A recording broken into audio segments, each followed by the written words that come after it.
Hi, I'm Gail and welcome back to lowcarbrecipe.ideas.com.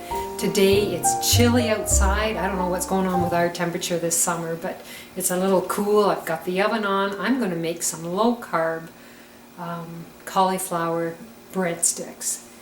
They're cheesy, they're delicious, and I think you're really going to enjoy them. So let's get started and I'll show you how to make them.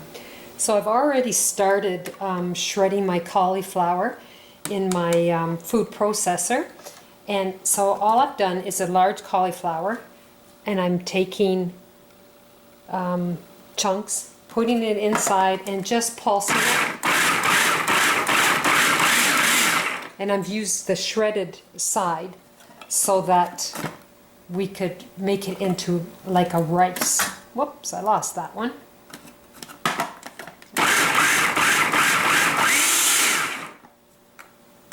Couple more pieces here.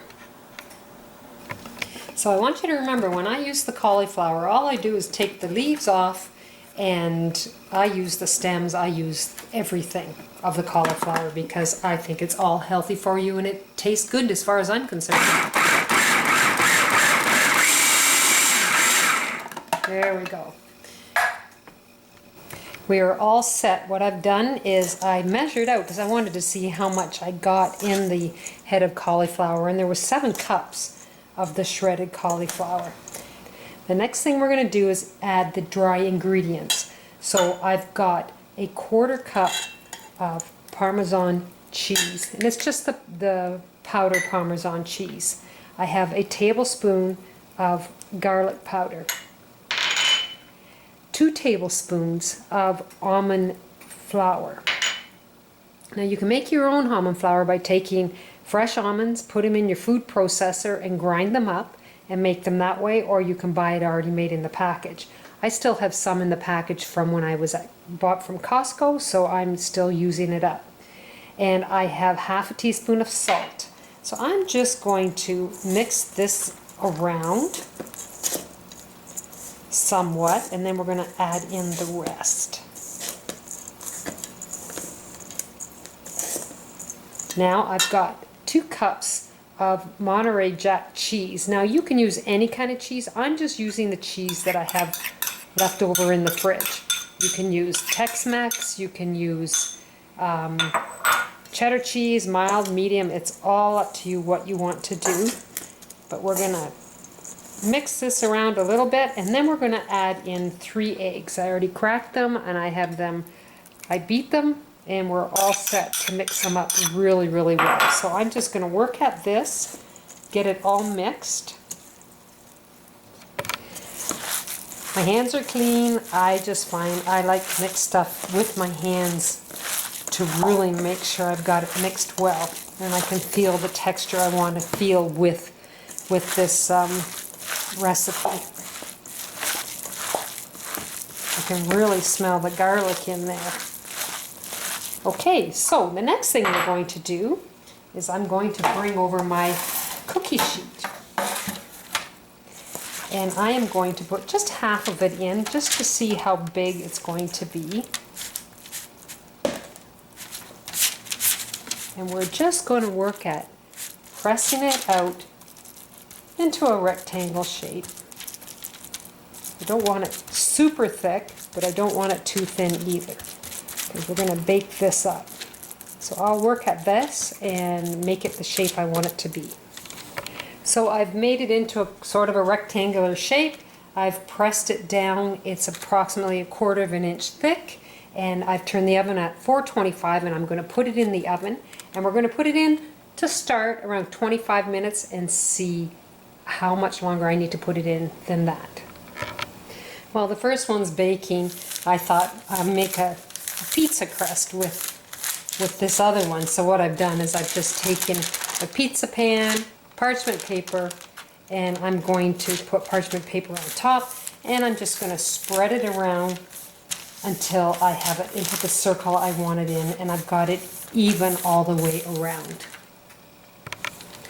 I'm just going to peel off the parchment paper,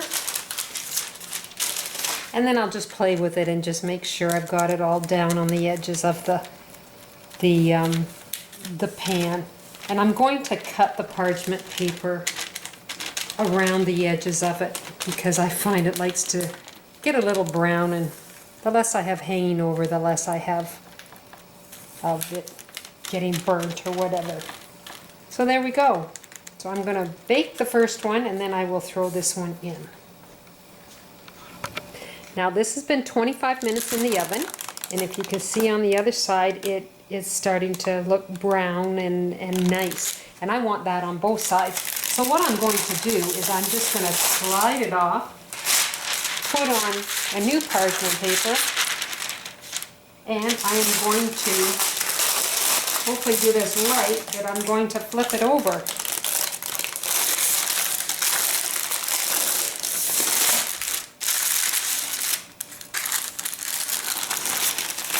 And I'm going to put it back in the oven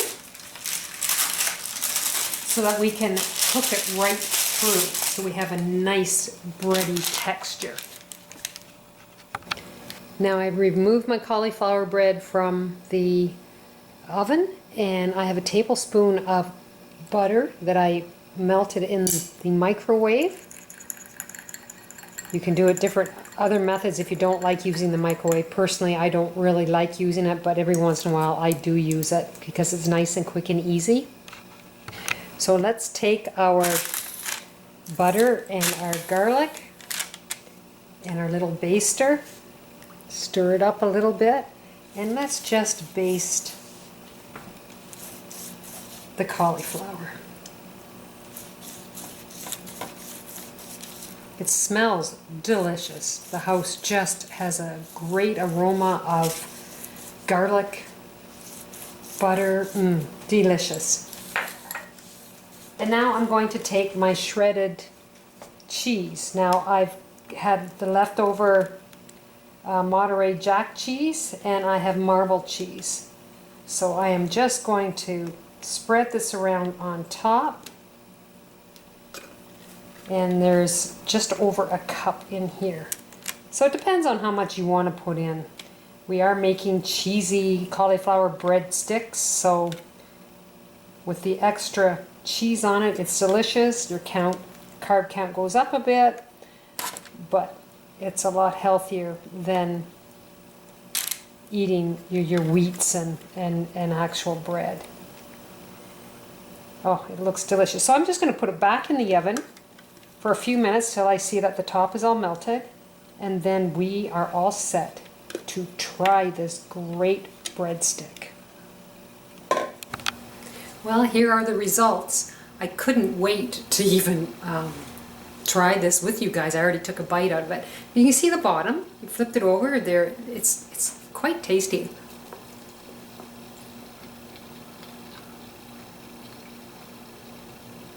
I really like it. What a great appetizer, or we're having steak tonight, so I thought we'd have some garlic bread with it. I'm going to call it garlic bread, excuse my stuttering here. Very, very good. I ended up putting the broiler on just so that we could get it browned a little bit on the top with the cheese melting. Absolutely delicious. I think you're really going to enjoy it. So go to lowcarbrecipe.ideas.com. Try this recipe and try my other recipes on my blog. Now, I will not be doing a video next week because I have a daughter that's getting married in Cuba, so we're flying out to Cuba for next week, and I'll be back with you the week after. So, bon voyage, and we will talk to you soon. Bye.